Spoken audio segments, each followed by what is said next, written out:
Welcome back to CEO Money. Michael Yorba here with Mervyn Price. We have Ed Farone, co-founder and president, Green World Solutions Group, on the show with us.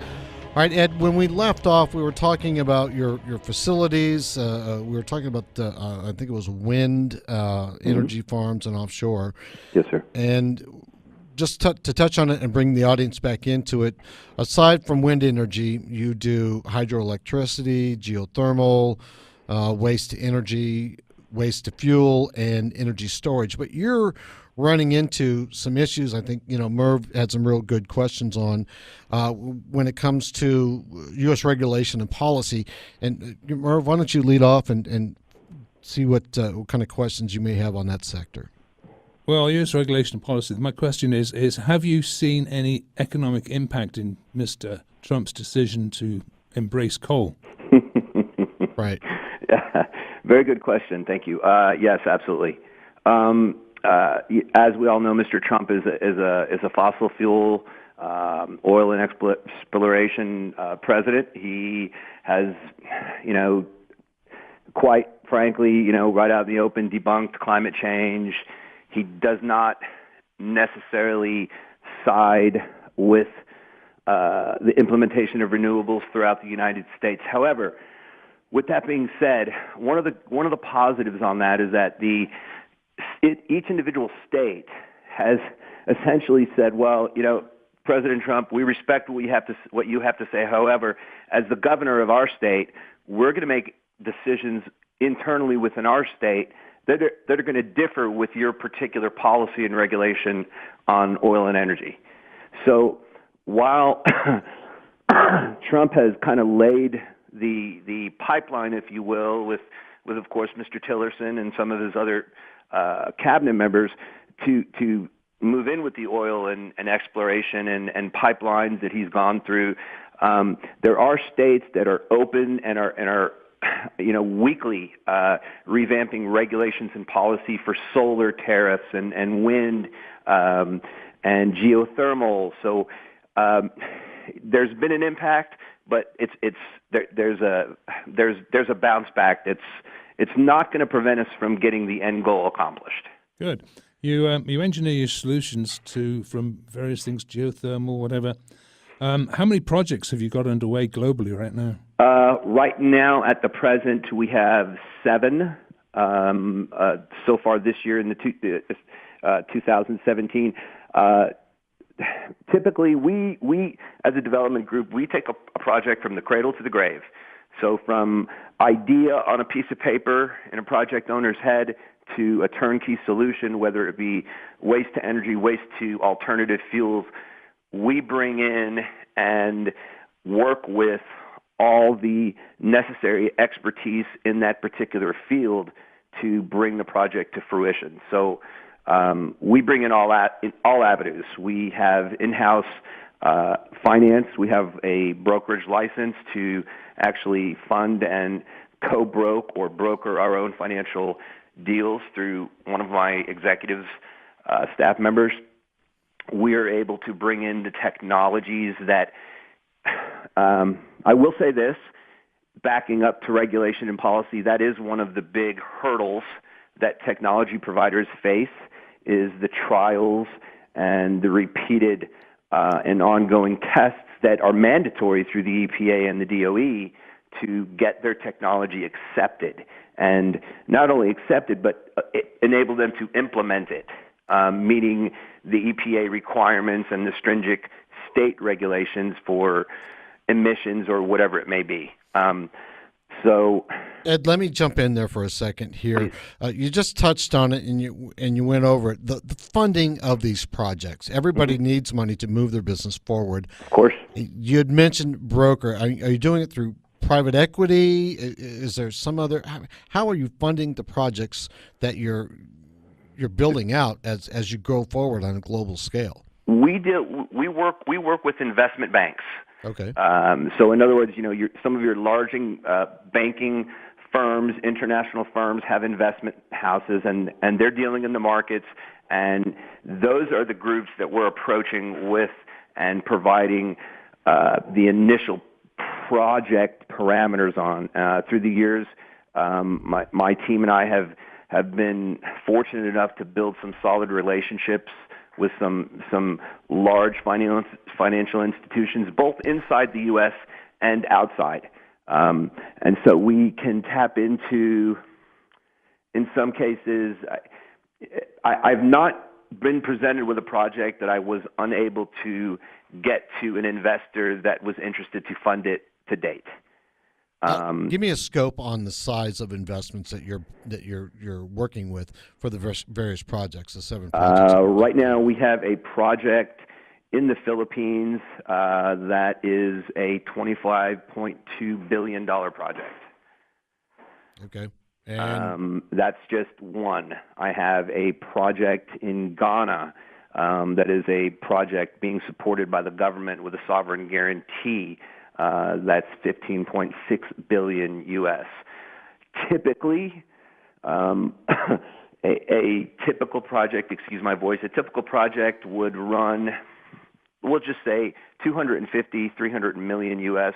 is a very common cost price for depending on how much energy or what the end product is. But that's a very common price we come across with.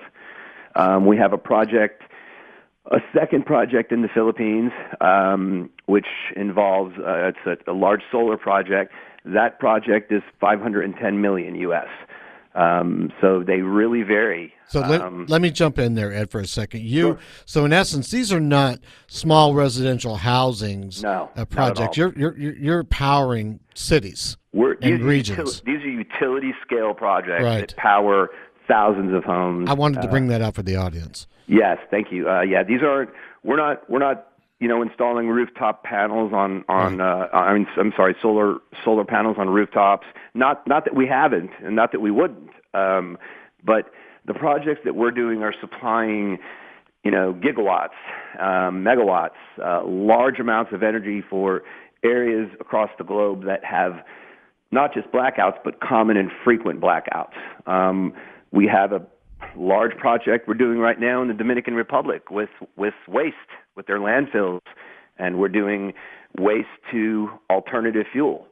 And we're working with the landfill owners, and we are getting the government, who's already stepped in, and we're working with them on setting an infrastructure for delivery, transport to the local areas where when the waste is dumped, it will be processed on site.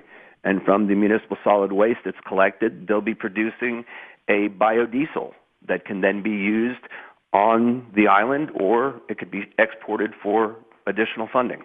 But you also are moving in a variety of directions here, because from what I've been able to glean from the minimal research I've been able to do in your company, you're also working with the military going forward. Is that what I'm getting here? Yes, there has been some military activity. We have we've been. I'm proud to say that we have been contacted by some DoD personnel, and in regards to some waste to energy facilities and other pilot projects that the Navy. There's one right now that's going on in 29 Palms, California. So yes, that is correct. What are you doing? You're powering the 29 Palms Marine Corps base out there? Well, not the entire. Right now, it's just what they've set up out there right now is just for a pilot to demonstrate the ability. So it's a small scale, and that gives them full access to collect the data, observe the process, and as the process goes on, they'll want a 6-month dedicated time period where they can reference data, check that to make sure that obviously a third-party group is brought in to analyze everything. And once we're given the go-ahead, then we'll be able to move forward with a much larger size project with the Department of Defense. Now, we only have about 2 minutes left. What do you have going forward for us? Going forward in what? Plans for Green World Solutions as you build out. I mean, you've got 7 projects on the board. Obviously, you're always thinking ahead. What can we expect from Green World Solutions moving forward? My vision, and in looking forward towards the future, I have a plan that I have worked out with our engineering team to implement what I've called an eco-village. And essentially it's a self-sustained, sustainable village or community in which every person within the town has a home, say 5,000. The town is completely powered by one central power station. Everything within the village is sustainable. Export everything, packaging. They have fish hatcheries. They have aquaculture, all their own produce. Everything is on site, and everyone within that community has a job within the community.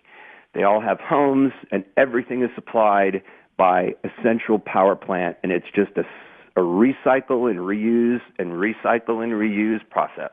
Are you thinking that it's easier to do that on foreign shores, or do you think you might be able to do that here and domestically? It's going to be much. We've already had lengthy conversations with governments in Africa. It's going to be much easier for us to pursue a project of that size outside of the United States.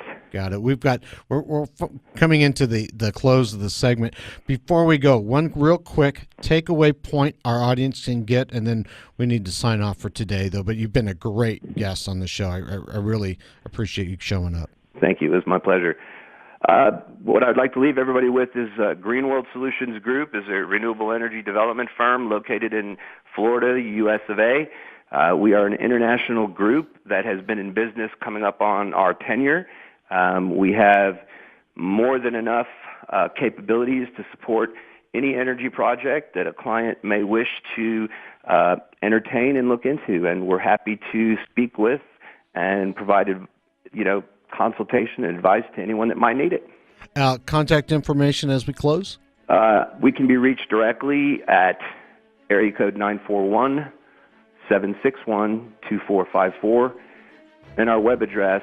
And please understand our website is being redesigned, but our web address is www.greenworld.solutions. Ed, thanks for being a guest. We'll talk to you very soon. Thank you. Cheers. All right, Ed Farone, co-founder, president, Green World Solutions, greenworld.solutions. Michael Yorba, Mervyn Price on CEO Money. Up next, we're going to come back with Jeff Sampson, president, The Sourcing Solution.